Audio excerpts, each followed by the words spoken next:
বড়মার ভক্ত যখন তার বোনের বাচ্চাটার অসুস্থতার কথা জানলো, তখন সে বড়মার কাছে সারাক্ষণ প্রার্থনা করতে থাকলো।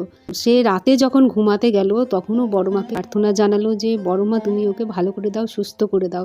বোন এমনভাবে কান্নাকাটি করছিল আর বাচ্চাটা সত্যিই এত কষ্ট পাচ্ছে ভেবে তারও মনে খুব কষ্ট হয়েছিল। আর বড়মাকে জানালো, কারণ বড়মা জগৎজননী মা, মাকে জানালে সন্তানের আর্তনাদে মায়ের অন্তরও কেঁপে ওঠে, মা নিশ্চয় ঠিক করে দেবে। তারপর সে রাতে যখন ঘুমাতে গেল, ঘুমের মধ্যে তখনই আশ্চর্য ঘটনাটা ঘটলো। তখন সে স্বপ্নে দেখলো তার বোনের বাচ্চা, সেই বাচ্চাটা তার কাছেই সারা রাত শুয়ে আছে এখানে, আর সে রাতে ঘুমাতে পারছে না।